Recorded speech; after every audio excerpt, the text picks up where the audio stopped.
حج کے احکام اور روضہ مبارک کی زیارت کے بارے میں گفتگو۔ حج سے متعلق احکام و ضوابط۔ گھریلو قربانی کے جانور کو حج کہا جاتا ہے، جسے حرم شریف میں قربانی کے لیے لے جایا جاتا ہے۔ بکرا گائے اونٹ حج کے طور پر شمار ہوتے ہیں۔ بکرا ایک شخص کی طرف سے صحیح ہوتا ہے، گائے اونٹ 7 افراد کی طرف سے صحیح ہوتے ہیں۔ اہم شرط یہ ہے کہ کسی ایک کا حصہ 1/3 سے کم نہ ہو۔ قربانی کے جانور کے عیب و نقص سے پاک ہونے کی جو شرائط ہیں وہ حج کے لیے بھی لاگو ہوں گی۔ بکرے کی عمر 1 سال مکمل ہو کر دوسرے سال میں داخل ہونے سے پہلے کوئی دوسرا بکرا جائز نہیں ہے۔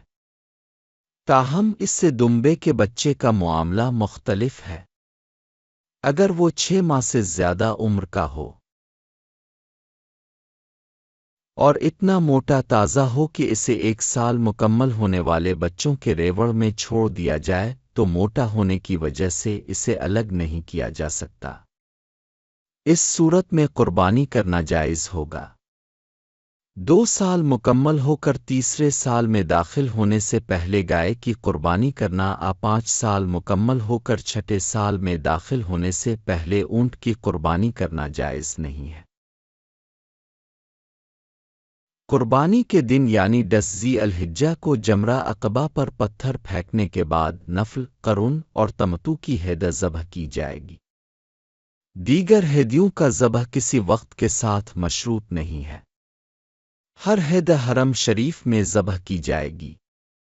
قربانی کے دن یعنی 10 ذی الحجہ کو منی میں ہدیہ ذبح کرنا سنت ہے۔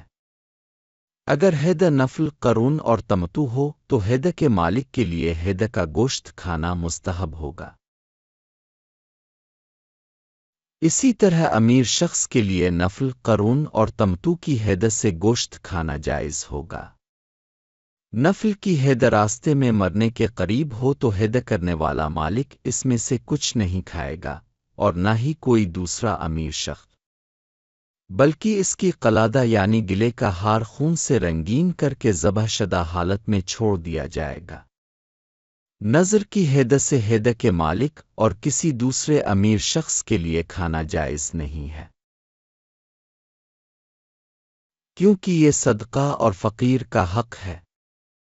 قواعد کی خلاف ورزی کی وجہ سے لازم ہونے والی ہدیہ سے ہدیہ کے مالک اور کسی دوسرے امیر شخص کے لیے کھانا جائز نہیں ہے، کیونکہ یہ ایسی ہدیہ ہے جو حج میں ہونے والی کسی غلطی کے ازالے کے طور پر واجب ہوتی ہے۔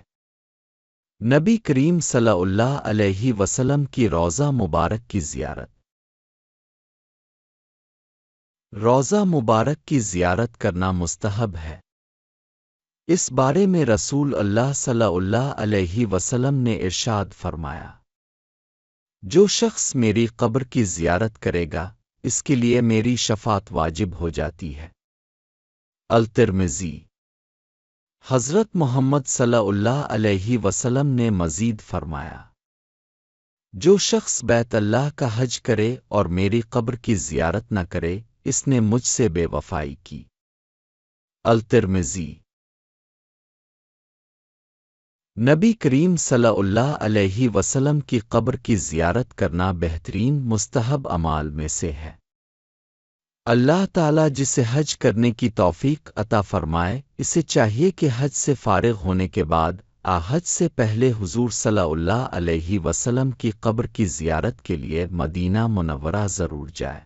زیارت کی نیت کرنے کے بعد سے نبی اکرم صلی اللہ علیہ وسلم پر زیادہ سے زیادہ درود شریف اور سلام بھیجیں۔ جب مدینہ منورہ پہنچی تو نبی کریم صلی اللہ علیہ وسلم کے سامنے حاضر ہونے کے لیے ان کے احترام میں غسل کریں، خوشبو لگائیں اور بہترین لباس پہنیں۔ پرسکون انداز میں باوقار طریقے سے عاجزی کے ساتھ پہلے مسجد نبوی میں داخل ہوں اور 2 رکعت المسجد نماز ادا کر کے جو چاہیں دعا کریں۔ پھر قبر شریف کی طرف بڑھیں اور اس کے سامنے عقیدت و احترام، خوف و خشیت کے ساتھ ادب کی حدود کو برقرار رکھتے ہوئے کھڑے ہوں، سلام پیش کریں اور ان پر درود شریف پڑھیں۔ پھر جن لوگوں نے سلام پہنچانے کو کہا ہے ان کا سلام ان تک پہنچائیں۔ اس کے بعد دوسری بار مسجد نبوی میں جائیں اور جو چاہی نماز ادا کریں۔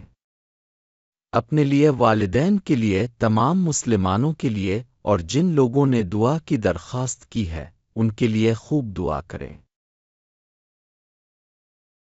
پھر مدینہ منورہ میں رہنے کا انتظام کریں اور جب موقع ملے تب نبی کریم صلی اللہ علیہ وسلم کی قبر کی زیارت اور شب بیداری کی کوشش کریں۔ زیادہ سے زیادہ تسبیح و تحلیل پڑھیں اور استغفار و توبہ کریں۔ پھر صحابہ کرام رضی اللہ عنہم، تابعین رحمت اللہ علیہم اور صالحین کی قبور کی زیارت کے مقصد سے جنت البقیع جانا مستحب ہوگا جب تک مدینہ منورہ میں رہیں گے۔ تب تک ان کے لیے تمام نمازیں مسجد نبوی میں پڑھنا مستحب ہے۔ جب گھر اپنے علاقے میں واپس جانے کا ارادہ کریں تو 2 رکعت نماز ادا کر کے مسجد نبوی سے رخصت ہونا مستحب ہوگا۔